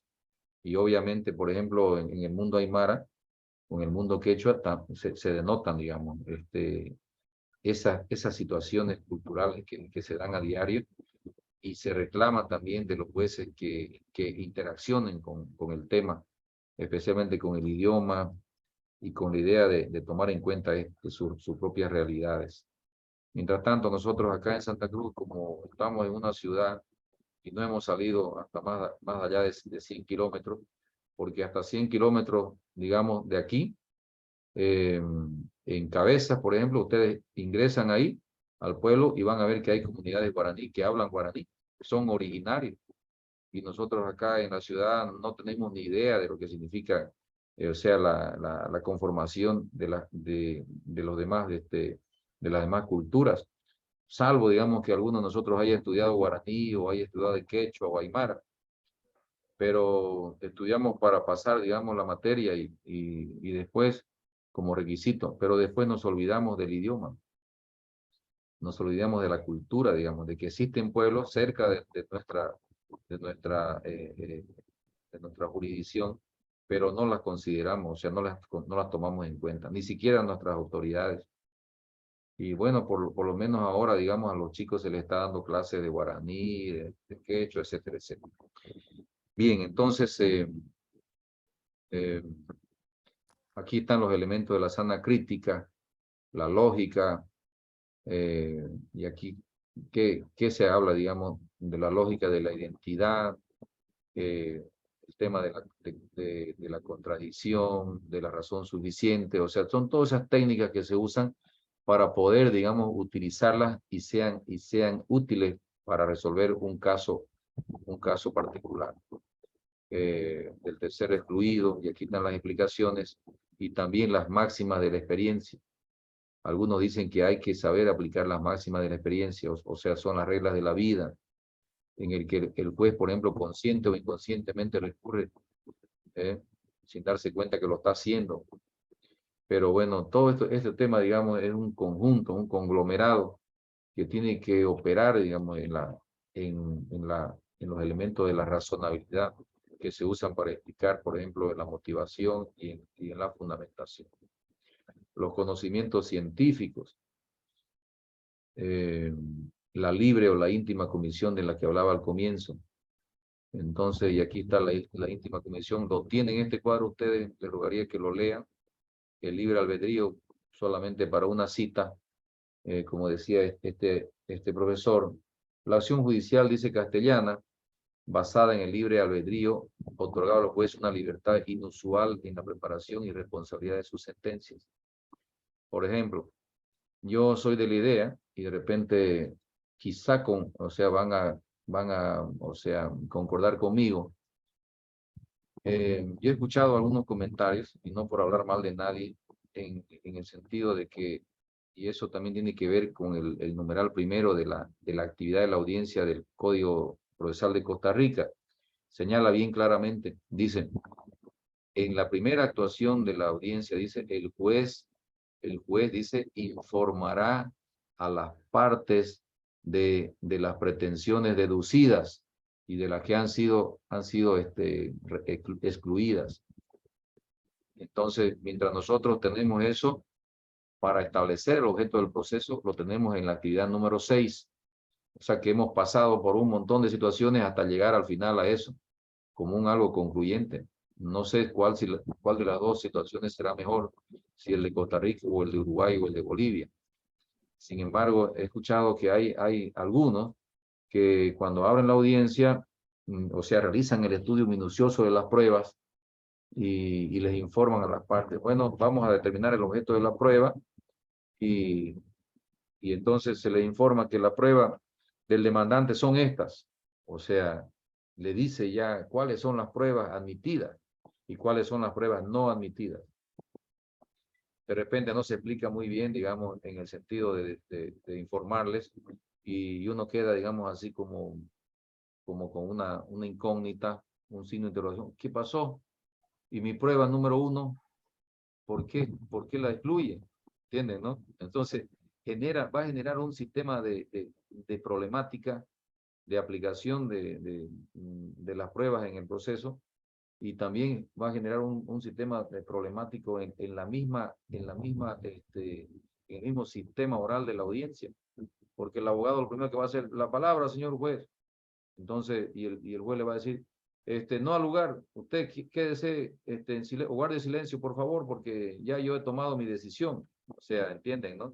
Se somete, digamos, como dicen algunos, no al abuso de la autoridad judicial, sino se someten, digamos, a la decisión razonada de las cosas. Y también, además, tiene que ser dialogada, y si no, también acordada entre jueces y partes. De manera que yo, por ejemplo, uso una metodología que pienso que a mí me funciona, y creo que lo hago bien porque yo lo que hago es simplemente dejar que las partes, que los abogados, ellos mismos empiecen a exponer cuáles son sus pruebas, desde la primera foliatura en adelante. Y entonces es ahí cuando nosotros abrimos los oídos y mejoramos nuestra visión. Por ejemplo, en la foja 1, señor juez, tenemos el documento, el alodial, donde demostramos que somos propietarios del inmueble que está ubicado en tal lugar. Ah, caramba, ¿qué hacemos ante esa figura? Es una prueba por informes, es una prueba que emana de una autoridad pública, y por lo tanto es una prueba admisible de acuerdo a lo que dice el Código Civil y el propio Código Procesal Civil. Después, verifican, por ejemplo, una prueba que dice, señor juez, aquí hay una cédula de identidad, una fotocopia. Y la pregunta siguiente, ¿para qué sirve? No sirve para nada, entonces la excluimos y queda excluida. Ese es el trabajo, digamos, minucioso que se debe desarrollar en audiencia. Y nos quedamos, como dice alguien, la audiencia sirve para cernir. O sea, lo que nos sirve se queda ahí en el cernidor y lo que no sirve se lo lleva el viento. Entonces es importante. Otro profesor dice que el proceso no es un basurero. El proceso no es para meter todo como ahora hacemos nosotros aquí en Santa Cruz, que en otros países no hacen. Por lo menos se especializan en basura. Los cristales van a un lado, los plásticos van a otro, los desechos orgánicos a otro. Nosotros todo al mismo basurero de la cocina. ¿No es verdad? Todo lo que metemos ahí. Oiga, Digo, doctor, profesor, el proceso no es un basurero. Por lo tanto, tiene que entrar solamente lo que nos sirve, no lo que no nos sirve. doctor, en ese sentido, como hemos hablado, en las medidas preparatorias de demanda, cuando se quiere preparar una demanda con pruebas sumamente importantes, ya, como llama, como alguien dice, como una prueba preconstituida para ingresar a lo que es a un proceso, ¿no es verdad? No debería notificarse, como alguien dice, no debería notificarse que se está preparando una demanda para que el otro también se prepare, y ese filtro, como se hace en proceso penal también, no era que ahora lo están obviando, están mandando todo, que el juez de primera instancia en las demandas preliminares, lastimosamente no hay los jueces de instrucciones, que debería ser los jueces de instrucciones para que, ¿sabe? Como antiguamente se hacía a los jueces de partido, ¿no es verdad? Directamente a una demanda, bueno, que en ese tiempo hasta por cuantía se quedaban ahí o pasaban al otro. En este sentido, al tener a las dos partes en un proceso preliminar de adquisición o reunión de prueba, ya sea como en Estados Unidos, extrajudicial ante un notario o ante los mismos, el mismo, ¿cómo se llama? Demandante y demandado, ya con la facultad, para que se vayan con las pruebas, como usted dice, idónea, pertinente y contundente, para que sepan de qué se van a defender o a qué se están enfrentando o cómo lo están acusando en la demanda civil, porque vamos a hablar que la demanda civil se funda en puro documentación, porque en puro documentos, pruebas preconstituidas que deben servir para la sostención de una demanda. ¿No es verdad? Vamos a utilizar esas palabras que decían, nosotros aquí demostramos los hechos, no las palabras, y los testificales refundan lo que son los hechos, ¿no es verdad? No son las palabras, sino son los hechos los que nos van a dar una buena sentencia con prueba fehaciente o tal vez una sentencia improbada o probada de parte de la refutación, doctor. Está correcto. Absolutamente de acuerdo. Bien, estoy pasando todos estos detalles históricos de cómo se entendía, por ejemplo, en las partidas que habían en España en aquel tiempo, cómo se escribía, cómo se entendía la idea de la fundamentación, la necesidad de la fundamentación. Es interesante. Aquí, por ejemplo, en las Cortes de Cádiz, que esta corte creo que era una de las más importantes en España. Estamos hablando de 1811. Ya habían ideas de cómo debería ser la motivación. Y bueno, nosotros no estábamos exentos de eso también. Pero, en fin, ¿no? Habría que revisar, por ejemplo, cómo eran las sentencias dictadas anteriores décadas o años en Bolivia. Y referirse a la ley, o sea, favorece una mayor perfección, ofrece una función persuasiva y didáctica, facilita la labor de los órganos jurisdiccionales, etcétera. Es interesante. La verdad material y la verdad formal habría que analizar. Ahí el profesor Michel Tarufa, no sé si alguien ya ha estado teniendo alguna información o lectura sobre este profesor italiano que ha fallecido, uno de los precursores, los últimos precursores del tema del derecho, decía, los hechos y las pruebas. O sea, él fue, como acaba de decirlo el doctor Francisco, él habla de los hechos. muy interesante, digamos, su aporte. Y en uno de esas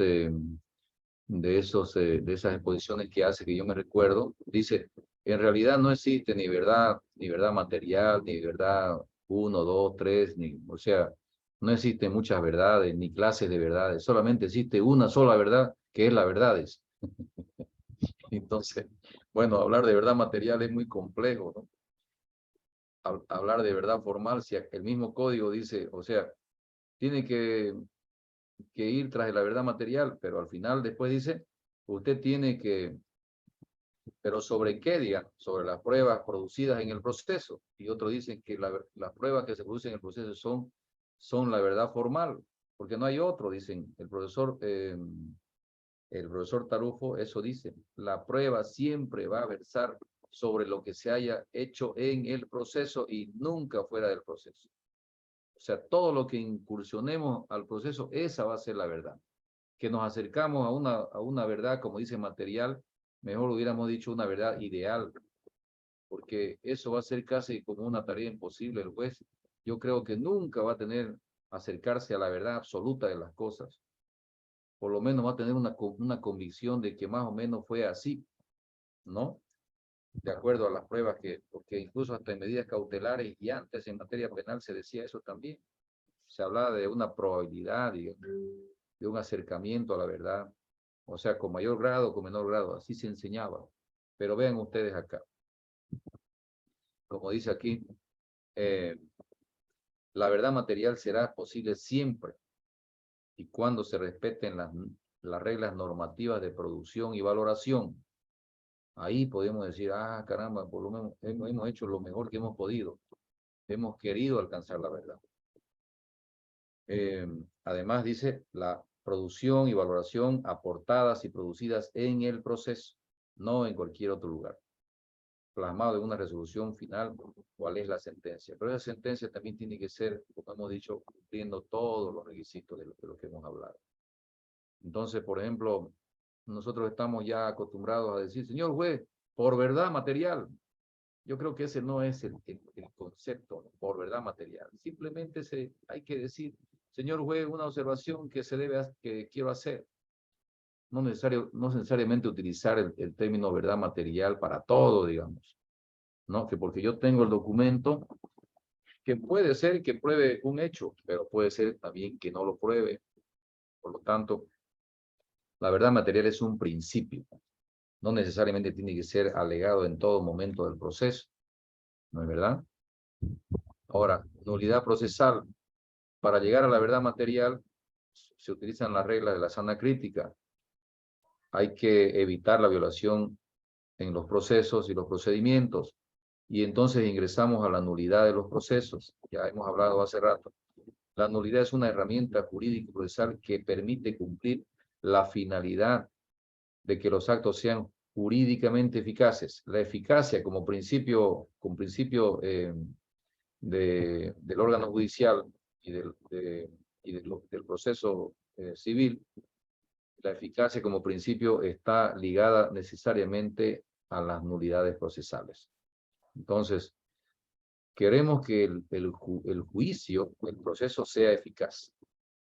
Bueno, evitemos en todo momento que hayan errores, que hayan quebrantamientos, omisiones, etcétera, etcétera. Aquí están los requisitos de las nulidades procesales. Estos están contenidos o extraídos de alguna sentencia o de algún libro que yo he podido revisar sobre este tema que les va a dar, digamos, muchas ideas.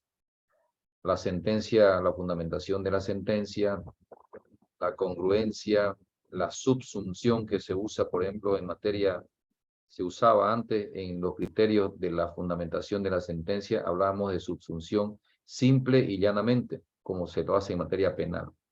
En materia penal se queda, digamos, uno un poco corto porque simplemente observa la adecuación del hecho al tipo penal y ahí se acaba.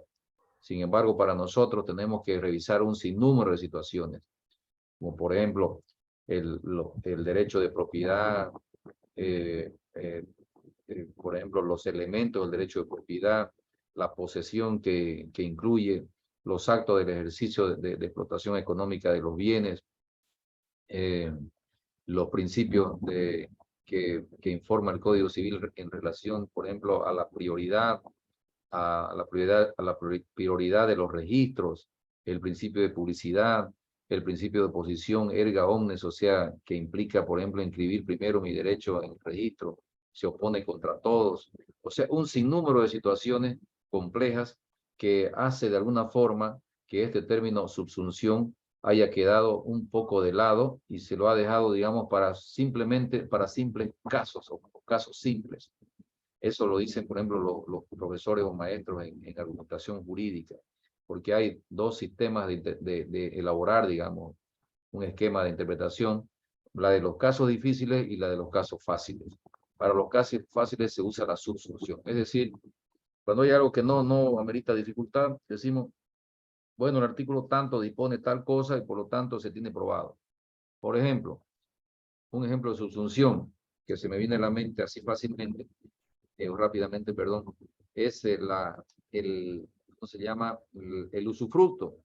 El usufructo tiene su inicio en el contrato y está suscrito por las partes y tiene su protección en la ley, pero también tiene sus formas de extinción.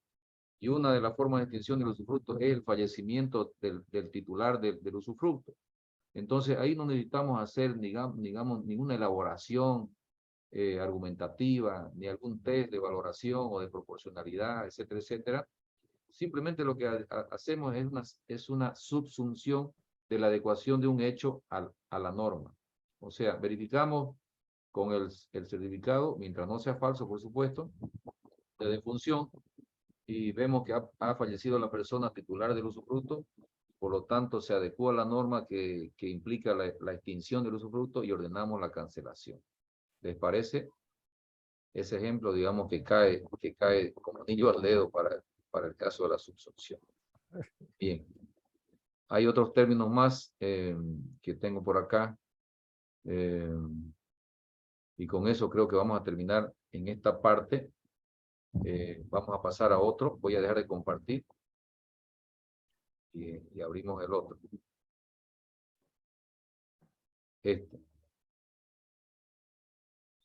Vamos a avanzarlo lo más rápido que podamos, en unos 15 minutos si lo logramos, por favor. Después terminamos y hacemos algunas consideraciones, algunas intervenciones que ustedes deseen hacer para ver qué hemos logrado, digamos, con esta clase. Por supuesto que yo me quedo corto también a mi gusto, porque para mí, digamos, hubiera sido interesante incorporar otros temas más, pero bueno, vemos que el tiempo es demasiadamente corto. Entonces, este trabajo lo elaboramos como les decía. Obviamente que yo intervine también en ello, entre varios jueces, y hemos visto, claro, tiene, no digo deficiencias, pero también a veces se queda corto en el tema de que, porque tenemos tiempo, le dicen, bueno, ustedes tienen 3 días para hacerme el trabajo, o me lo presentan hasta las 6 de la tarde, entonces, ahí esa dificultad se presenta. Entonces, le llamamos dificultades o cuellos de botella, y aquí vemos los aspectos que se van a analizar, por ejemplo, la observación a la demanda, y vamos haciendo el seguimiento, por favor, aquí.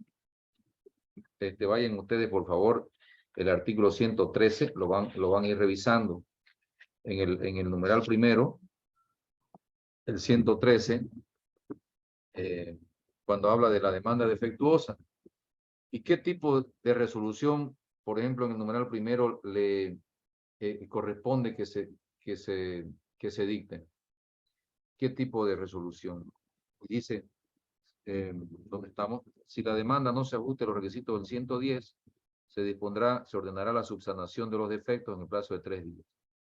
¿Qué tipo de resolución? La observación a la demanda puede hacerse mediante providencia, como también mediante un auto, que requiere cierta fundamentación, por supuesto, para pedirle una observación.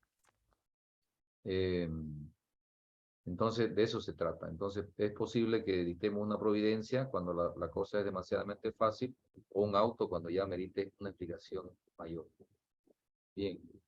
Ahora, en el rechazo de la demanda, ¿qué resolución? Seguimos en el 113. ¿Qué resolución debe dictarse? ¿Cuál es el medio de impugnación idóneo? ¿Es una reposición o una apelación? y en qué efecto se concede la apelación, como que guiándonos ya en la idea de qué es lo que debemos hacer. Se debe dictar un auto, dicen algunos, definitivo, ¿ya? Es un auto definitivo. ¿Por qué? Porque está rechazando la demanda. Este auto definitivo dice: el medio de impugnación idóneo es el recurso de apelación. Ahora, se concede en el efecto suspensivo.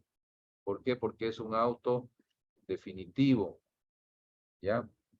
Y posiblemente algunos dicen de que pueda referirse a un recurso de apelación en el efecto devolutivo simplemente. Pero eso, digamos, tiene mucho que ver con el criterio, con la visión que nosotros tengamos sobre el caso. Yo lo que les estoy exponiendo son los trabajos que se han realizado. Obviamente ya no nos va a dar el tiempo para meternos a discutir sobre esto, porque pueden haber unas conclusiones distintas, ¿ya? En caso de plantearse un recurso de reposición bajo alternativa de apelación, en su contra, se está viendo, ¿no? Sí. Se ve el cuadro, doctor. Ya. Sí. ¿En qué estaba? En caso de plantearse un recurso de reposición bajo alternativa de apelación, en su contra, el juez no debe considerar el recurso, dice. Pero lo único que tiene que hacer es conceder el recurso de apelación. O sea, miren ustedes la idea que nace de ahí. Planteemos un recurso de reposición ante el rechazo de la demanda. Y normalmente ocurre a diario que el juez rechaza la demanda y el abogado plantea el recurso de apelación. Le dice: señor juez, usted se equivocó, por favor, reponga, ¿no? Yo no digo que ha habido algún caso en que el juez ha dado lugar al recurso de reposición y ha repuesto, digamos, ¿no? Siendo que ya había rechazado anteriormente la demanda. Pero también, imagínense, si yo presento una demanda, el juez me la rechaza, tengo que presentar el recurso de apelación como lo dice el artículo, y entonces tengo que esperar a que se vaya el recurso, que lo conceda, que lo lleve a la sala de apelación, allá la sala de apelación, hasta que resuelva el caso, van a pasar un mes, 2 meses, a veces no conviene, ¿entienden, no? Y algunos dicen: pucha, ¿qué voy a hacer? Tengo este problema, el juez me rechazó, ¿qué hago? Planteo una reposición y el juez le rechaza, le dice: no ha lugar a la reposición, porque usted debía de plantear una apelación para que sea el Tribunal Superior el que revise lo que yo ya dije, ¿no? Más o menos así en ese orden. O sea que no deja de ser una problemática todavía hasta el día de hoy, este tema de rechazar demandas y qué hacer ante el rechazo. O sea, yo me pongo en el lado del abogado y digo: me rechaza el juez, ¿y ahora qué hago? ¿Cómo encaro la situación? A veces otros prefieren retirarla la demanda. Dice: retiro demanda, señor juez, porque ya me rechazó. Y el juez dice: no, al lugar la retiro porque yo ya la rechacé. O sea, siempre se juega con cosas, digamos así, ¿entienden, no? Yo sé que lo hago reír, pero bueno, ¿qué vamos a hacer? Pero es que, doctor, pues, Ah. en la reposición dice: advertido de un error, puede ser un error, pues, ¿no, verdad? Puede ser un error. Advertido de un Lo que error. pasa es que el efecto del rechazo tiene, digamos, que ver con que se está rechazando, o sea, eso que Claro. decimos auto interlocutorio o auto definitivo, ¿entiende? Yo le pondría una reconsideración. Reconsideración, o no sé, digamos, pero Bueno, ¿no? yo siempre parto de un principio que el mismo Tribunal Constitucional lo desarrolla, que quiere decir el principio de desformalización del procedimiento. O sea, incluso el protocolo de actuaciones del Código Procesal también aplica un principio que se denomina el principio de flexibilidad. Entonces ya uno tiene que también, o sea, no tiene que ser tan rígido, ¿no? Mientras no ofrezca un problema, ni un daño, ni un perjuicio a las partes. Cuando en realidad, si lo que se quiere es litigar, cuando se requiere, por ejemplo, aplicar el principio de tutela judicial efectiva, entonces tenemos que evitar ser muy estrictos en el tema, ¿no es verdad? En la aplicación de la letra muerta de la ley. Pero vean Doctor, que doctor, perdón. temas de recursos tienen problemas. Sí, Tenemos muchos problemas en esto de sí. saber si es una autodefinitivo. Por eso yo les doy este trabajo a ustedes para que lo entiendan. Más o menos esto es lo que tienen que hacer ustedes en su trabajo. ¿Ya? Bien. ¿En qué plazo se interpone? En el plazo de 10 días. porque es un auto, o sea, es un auto definitivo. En el artículo 261 lo dice claramente. Puede el juez rechazar el recurso. El juez debe aplicar el artículo 263, teniendo facultades para rechazar el recurso por encontrarse fuera de plazo. O sea, ¿qué quiere decir? Que plantea recurso dentro de 2 meses o de 15 días. Es obvio que no puede, digamos, admitirse ese recurso. Hay que rechazarlo porque el 263 le da facultades al juez para rechazar el recurso cuando es extemporáneo. Vamos. Oposición de las diligencias preparatorias. Ya lo hemos leído con ustedes, el 308. Es recurrible la resolución sobre la oposición, sobre la aclaración o la modificación, ampliación. Revisen su 308, que lo tienen a mano. Y hemos dicho que de acuerdo a este 308, numeral 1, no hay posibilidad de plantear ningún recurso. O sea, no admite recurso, en otras palabras. Pero de acuerdo al artículo 309, en la segunda parte, la resolución que rechaza la diligencia. Por ejemplo, yo presento una diligencia y el juez me rechaza automáticamente.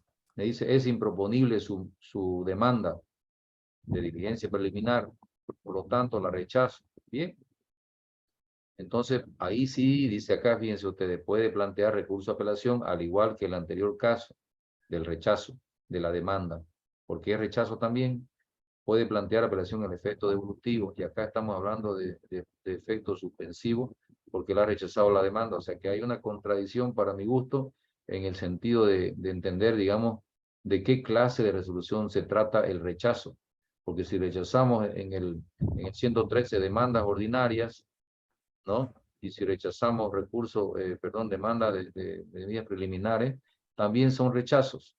O sea que vean ustedes hasta dónde puede existir, digamos, un criterio errado o contradictorio sobre los temas que se están presentando en el código. Entonces hay que tener mucho cuidado. Yo creo que este cuadro les va a servir de mucho a ustedes.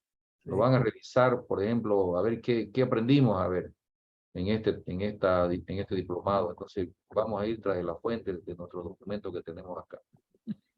Oposición a las diligencias. Ya lo hemos visto. En los procesos cautelares, ¿mediante qué recurso podrá ser impugnada la resolución que admite o deniega una medida cautelar o ordena la sustitución o la modificación? El 322 lo dice claramente, que esta resolución es impugnable mediante recurso de apelación en el efecto devolutivo. ¿Ya? A veces vamos a presentar recurso de reposición y vemos que el 322 no dice que se admite el recurso de reposición, y por lo tanto aquí estamos en un problema. Si yo, por ejemplo, por decirlo de alguna forma, yo rechacé, por ejemplo, la modificación que pidió la parte demandada de la medida cautelar, y entonces él me presenta un recurso de reposición bajo alternativa de apelación, me pregunto, ¿qué hago? Lo admito el recurso, resuelvo el recurso, aplico este 322 de forma literal, o me voy a lo que dice el Tribunal Constitucional, en el sentido de que hay que hacer prevalecer el principio de progresividad, el principio pro homine, en materia de recursos. Le he pasado una sentencia en donde de alguna forma, digamos, hizo que se admita nomás el recurso de reposición y conceda el recurso alternativo de apelación. En los incidentes, ¿qué clase de recursos admiten las resoluciones que resuelven incidentes? Esto está vinculando también acá y se lo voy a colocar así, ojo, no sé si lo hago bien, ya, ojo, las tercerías. Las tercerías. ¿Qué quiere decir esto? Que el Tribunal Constitucional ha señalado, por ejemplo, está bien, resolvamos incidentes. Cuando resolvemos incidentes, estamos dictando autos interlocutorios. Pero sin embargo, cuando se trata de tercería, a pesar que, como yo les expliqué en la anterior oportunidad, de que las tercerías, según el Tribunal Constitucional, las tiene, si bien, digamos, en la técnica, o sea, o las comprende dentro de los incidentes, pero por sus características, la tercería ameritan una resolución no interlocutoria, sino una resolución definitiva, porque el tercerista entra a reclamar la exclusión de su bien, ¿no? En el que es objeto del proceso, para eliminarlo del proceso, para excluirlo, para retirarlo del proceso. O sea, el tercerista no tiene nada que ver con el proceso de fondo. O sea, el tercerista entra y al mismo tiempo sale con la resolución, ya sea que le rechace la tercería o le admite la tercería. Por lo tanto, el Tribunal Constitucional, fíjense ustedes, este le va a servir también para que ustedes puedan presentar su trabajo en la sentencia que se les ha pasado. Ha dicho de que esta tercería, o sea, amerita una resolución, un auto definitivo. Eso no quiere decir que por ejemplo, no admita ¿cómo se dice? Aquí, por ejemplo, mire, el 344 dice, admitirán recurso de reposición con alternativa de apelación, ¿no? Pero también dice el recurso de apelación de manera directa al ser concedido en el efecto diferido. O sea, es un entuerto de situaciones, unas complicaciones, digamos. Entonces, consideren este tema, por favor, que sigue siendo todavía problemática, digamos, de aplicación. Pero ya lo aclaró más o menos ahora el Tribunal Constitucional al decir que las tercerías se tienen que, o sea, ameritan las resoluciones que resuelven tercerías son autodefinitivos y ameritan apelación en el efecto devolutivo y se plantean dentro de 10 días, no dentro de 3 días como normalmente algunos entendíamos anteriormente. Entonces, para eso, yo se lo voy a poner acá. Bueno, no, esto no va a quedar grabado, pero ustedes traten de escribir por lo menos el 261 y el 262. O sea, está involucrando a estos artículos. ¿Ok? Y con eso le va a servir de mucho, se van a dar cuenta después. Bien, acá está la tercería. De acuerdo, el artículo 359 prevé que la resolución que rechace la tercería solo será apelable en el efecto devolutivo, siendo una excepción al artículo 344 del Código Procesal Civil, dice, ¿no? De acuerdo al 359.2, la resolución que rechace la tercería solo será apelable en el efecto devolutivo. Por ser un auto definitivo, dice, el recurso de apelación se interpone en plazo de 10 días, o sea que ya estaba, digamos, el criterio plasmado tal como lo acabo de referir y que también está establecido en la sentencia, en la jurisprudencia constitucional. Providencia de simple sustanciación. Cuando se interpone un recurso de reposición con alternativa de apelación contra las providencias, luego de resolver la reposición, ¿qué debe hacer el juez con relación a la apelación? O sea, una vez que se resuelve el recurso de reposición, y si confirma, debe rechazar la apelación alternativa porque es improcedente. O sea, en otras palabras, el 258 lo hemos visto con ustedes, dice bien claramente que ante ¿cómo se llaman? Las providencias de simple sustanciación no permiten el recurso de apelación. Ahora, si plantean una reposición con alternativa de apelación, no corresponde conceder el recurso alternativo, solamente se resuelve nada más. Ahora, la otra parte puede plantear el recurso, digamos, si es que así lo desea. Bien. Les pregunto, vamos a continuar todavía con la clase porque ya yo veo que son las 9:30. 21 con tanto, donde estamos. Y no sé, a ver, no será que se me están cansando. Estos temas, para discutirlos sería, digamos, con mayor cantidad de tiempo, porque esto es así, digamos, de a poquito, hay que entenderlo, porque yo si lo leo así a lo rápido, es como que yo me canse nomás de leer y no lo van a entender, digamos, porque viene el análisis muy profundo, ¿ya? Porque lo que sí les quiero explicar es que cada situación que se da, de acuerdo a la naturaleza del proceso del que se trate, procesos preliminares, procesos cautelar, procesos incidentales, procesos ordinarios, incluso los procesos de ejecución, voluntarios, etcétera, cada una de estas resoluciones que se dictan en determinados procesos tienen este tipo de problemáticas de aplicación, ¿ya? Por lo menos yo creo que nos vamos a quedar acá, y no es mucho lo que debía de exponer, porque creo que lo voy a dar un poco en offside. Amerita un poco más de tiempo en su análisis, pero por lo menos eso fue lo que hicimos.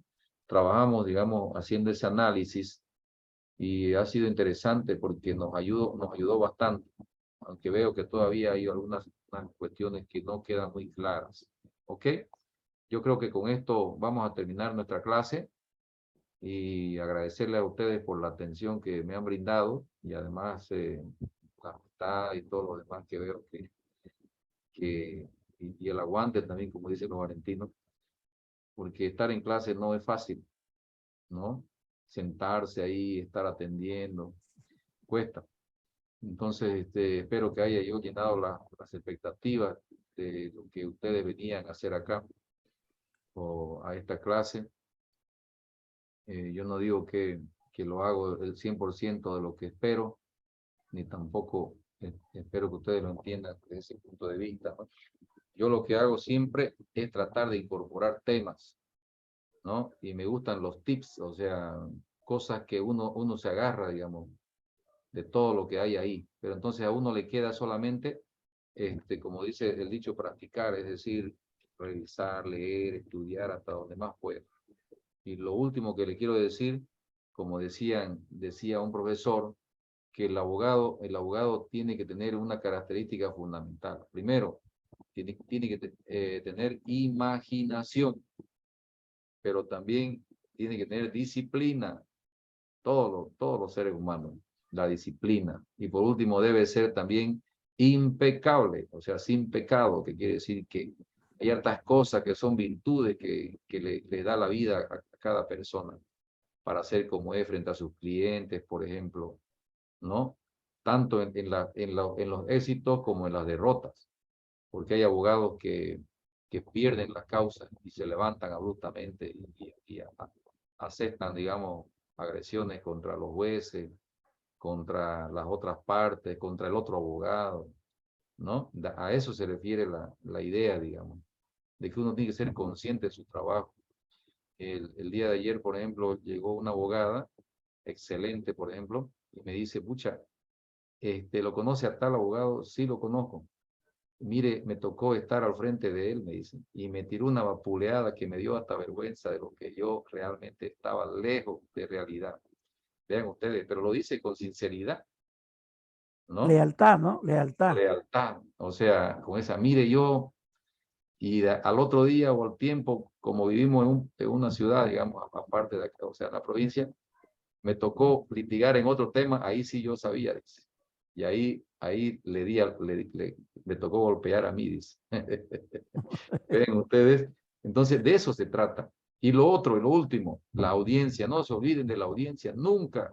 La audiencia es un trabajo, es un aprendizaje, es una sabiduría, ¿no? La presencia del abogado, la educación, el saber manejar, digamos, ir sabiendo a qué va la audiencia, porque a veces da mucha pena ver a alguien que va y realmente no está preparado, ¿no? Y a veces el caso amerita cierta clase, digamos, no de responsabilidad, pero de seriedad en el tema, pues, ¿no? Porque somos profesionales, tenemos que tenemos que mostrarnos tal como se espera.